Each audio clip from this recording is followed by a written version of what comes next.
Hello! I just stepped outside after doing some work in the house with a green ball which belongs to my co-pilot Poppy. Say hello, Poppy. Hello. She's got a terrible voice. And while I was out here, I thought, why not give an update to anybody who gives a damn about the garden. I love it in the garden, and it's around this time of year that I really start to love it. The winter is garbage, and I tend to spend most of my time inside. For obvious reasons, I would think. It's cold and miserable and awful. But yeah, things are just starting to spring into action because it's spring. And by things, I mean plants. But it's still too... where are you? Don't you drop it down there. Don't do it. What are you doing?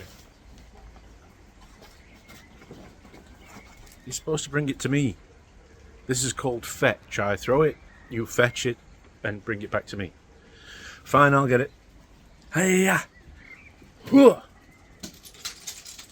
It is very difficult keeping things nice when you've got a dog in the garden.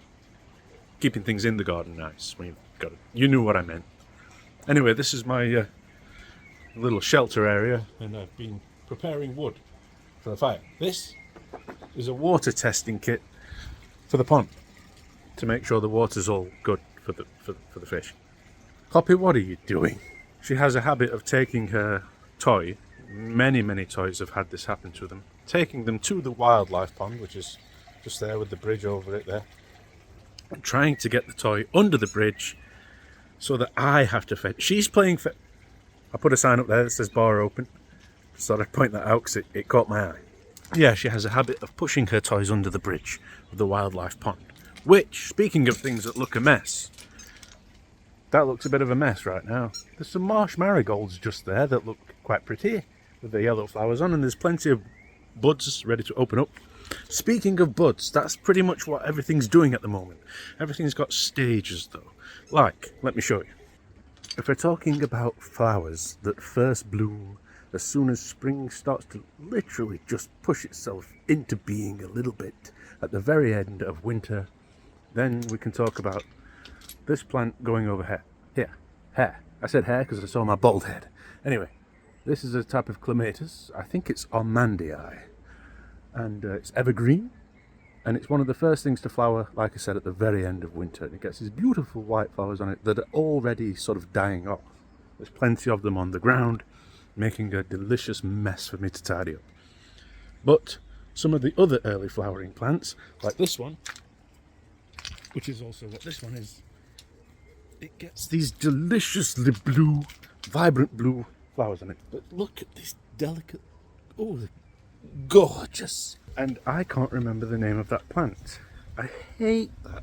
I have all this, I was going to say useless information in my mind, names of plants and such, and sometimes it just disappears and my head goes, nope, I'm not going to tell you what that is. And I'm like, I know you're in there though, please tell me. But it's not going to come to me while I'm recording this, so oh well. But this is why this time of year is sort of like my favourite, whilst also being my most frustrating time of year, because you get all these wonderful plants coming up, like, I'll get a closer look in a second, but Solomon's seal, all that starts coming up. It's already getting flowers on it. We get these grape hyacinths. I'll show you them. These here, grape hyacinths. And you also get hostas coming up, and they're in sort of different stages at the moment, but I'd love when hostas start to come up. Don't mind this close up. Can you see them? They look like purple spikes coming out of the ground. Some of them are starting to open up into leaf, like these ones here. Can you see them? Wonderful. All this fence work, this chicken mesh stuff, is mainly to keep Poppy out of there and to stop her toys from just destroying every plant in the garden. And you get these at this time of year. This is called Bleeding Heart, because as you can see, if I can turn a flower around to show you, the flower, damn it, is sort of heart-shaped and it's got a drip from it. I think it has another name as well. I was going to say man in the boat, but that's another nickname for something else. Isn't it, ladies? Anyway, the reason why it's frustrating at this time of year, even though I love it, is we still get quite harsh weather, harsh sunlight in my eyes, let's go somewhere better. But we still get quite harsh weather, meaning that things like this is a tree fern. They come from New Zealand. I think you can also get them in Australia, maybe. But these are from, or is it Tasmania? Anyway, they come from that side of the world, which is the opposite side of the world where I live. Tree fern. They do have a more Latin name, which isn't coming to me right now, but I've got two of them. One there, this side of the pond, and one there, at that side of the pond. This is not what the trunk of the tree fern looks like. It's got a mesh, a chicken mesh cage that has had all hay stuffed, or straw. My co-pilot is barking at somebody. Get him, Poppy. Poppy, that's enough. That's enough though now. Stop it. Come on, Poppy. It's just people. I know they're awful. Not all of them, but many of them. Anyway, this thing, a little bit sensitive to the winter. You don't want to go below freezing with this. Hence, wrapping it up in all this straw. A lot of people just put a bit of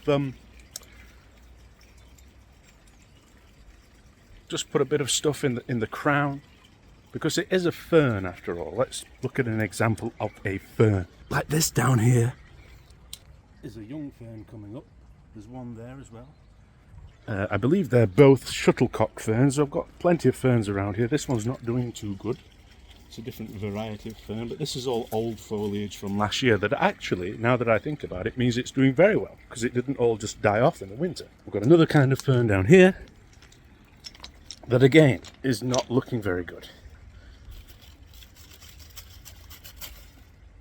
That is called, I believe it's called Heart's Tongue fern. But anyway, these shuttlecock ferns that I mentioned, they open up when they get their leaves all unfurled like a shuttlecock. And the top of this sort of looks the same. But they die back every year and then get a new growth. They do as well, but instead of dying... Wind! Blowing! Shh, wind, shh, calm down. Instead of it dying completely back and all the old stuff just being useless, the old stems form about an inch of growth every year. So to get one this tall, which is about, there's quite a bit in the pot as well. What is it, about a metre and something? Actually, what am I? It's taller than me, and I'm about not far off 2 meters. So I'm about 183 or something. I don't know centimeters that well. I should, because we live in the metric system here in the UK, but we go by feet and inches. I'm about 6 foot. So you get the idea. That's a lot of years of growth, because it only grows by almost an inch a year. Do you see what I'm saying? This one's an even bigger example. But my point is, what I was saying is, at this time of year, we can't risk unwrapping them yet, because nay cast a clout till May is out. Have you heard that expression? It means don't risk going without a coat, essentially, until the end of May. And that's the kind of rule that we have in this climate. You might think, I can get away without taking any coat or jacket or jumper or whatever. But don't risk it. You might freeze your nipples off. What was I saying? Oh yeah. But that's the part of this year that I don't like. It's like I want to be out here enjoying it every day, but it's too unpredictable. It just so happens that today is quite a nice, bright, beautiful blue day in the sky. You know what I'm saying? There's quite a bit of ivy in the garden, and people for some reason don't like ivy, but I love it. It's running all the way up the side of the garden up there. Loads of it all around the back of here. Tons of it, and wildlife love it. Birds nest in it, insects hide away in it, and birds feed on those insects, and so on and so forth. It's the circle of life. Anyway, the things that I really adore are stuff like this. Where is it? That's a gunnera. It looks like rhubarb, and it's, I believe, from the same family of plant that I don't know the genus of or the Latin name for. All I know is that's a gunnera. And those leaves get absolutely enormous. I tried to do a nice circle motion with my hand. They get huge. absolutely huge. They'll completely cover that fence and go over it and come down over the pond, which adds a nice little bit of shade. You know what I'm saying? And if we go over to this side of the pond, back over here, hello pond, hello fish, through this archway, that leads me nicely to other stuff that's just sort of springing into action. This plant here is a wisteria. You might have seen wisterias if you've seen, like, it doesn't have to be stately homes, even pubs and hotels and stuff, that they grow them over the side of the building like this. And at this time of year, they just look like something that's dead. They're far from dead. They've just lost all their leaves and they're about to bloom into more leaf. But actually what they do, the first thing they do sort of in the springtime, is they have their first flowering bloom. They kick out an absolute bunch of flowers, and all these little tiny, where am I pointing, these are flowers. There's some that are a bit more developed, but they look absolutely beautiful. They look like a hanging bunch of grapes, a purpley, pinky, bluey, beautiful bunch of grapes dangling. They aren't grapes, they're just petals, but they're gorgeous, and it gets a lot of them all over it, and then they all die off. But by the time they die off, it comes into leaf. But then later on in the summer, it gets a second bloom. The second bloom is not as good as the first bloom, but it's still nice that it has two blooms. You know, this great big mushy mess of what looks like ridiculously thick grass is not grass at all. It's actually part of the onion family. It's the alliums. And the alliums get those big balls of flowers that are on individual stems. And they get a little star-shaped flower on the end of each stem, all over it, making a big ball. Gorgeous. Aha! Speaking, you know that plant over there that I said looks a bit like rhubarb? This plant here, the gunnera, that's part of the sort of rhubarb family. But these are as well. Don't mind this great big bag. That is a bag that we use to cover up another kind of plant. But this here, this is a rheum, I believe. And again, rheum is part of the gunnera family. Now this, where is it? There. That's connected to the hose pipe, and it's basically full of active charcoal. And active charcoal takes out impurities in the water, and it's what we use to top up the pond. I don't know if you can see anything because the sun is so bright in my eyes, I don't even know what I'm filming anymore. Hello, co-pilot. Hey, yeah. She got it. Kill it, puppy. Kill it. I mean, what? I don't like anything being killed, so I don't mean kill it. It's just a green toy. Okay? So we're back in my little shelter. What you got, Pop? What are you doing? You doing, little Papa? Say hello. You've got muck all over your face. Dirty girl. Absolute filth. I'm not left-handed, so this is very difficult. Beautiful. So that's basically it. Everything's coming up. It's not quite there yet. Everything's starting to look beautiful, but it still looks a mess. It's a frustrating time of year. But hey, I'm outside with nothing on my feet and just t-shirts on. So we're getting there. Summer's coming, baby girl.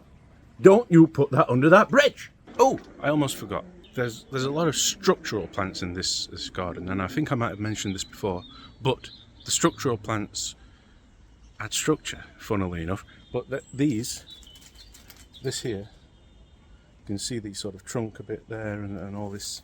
It's the exact same plant as that one. And I've got to run back down the garden now. Here I go. It's the exact same plant as, where is it? This!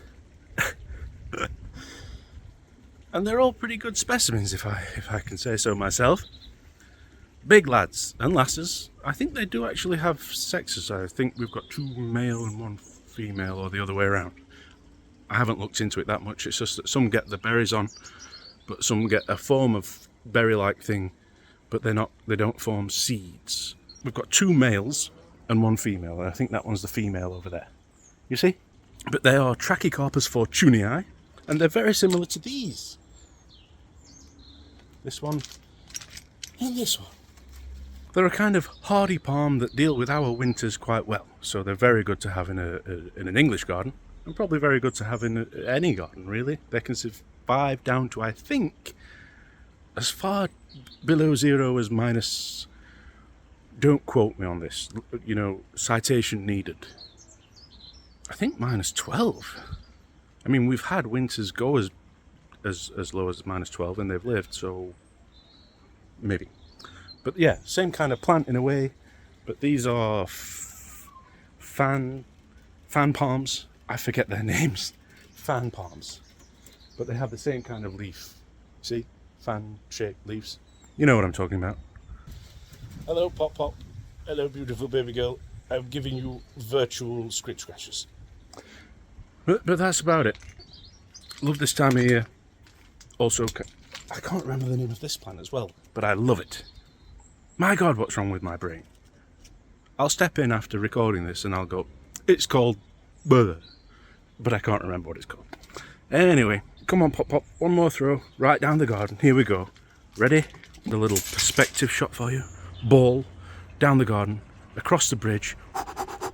Left-handed, by the way. Yeah. Uh-oh. It hit the juniper. Hello, editing Skoots here. It didn't hit the juniper at all, because that's not a juniper, it's a jasmine. Anyway, I love you, bye.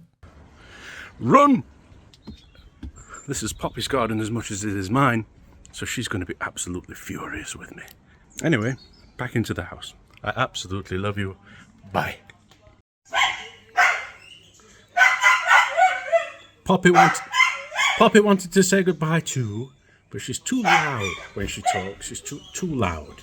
So, from her and from me, goodbye.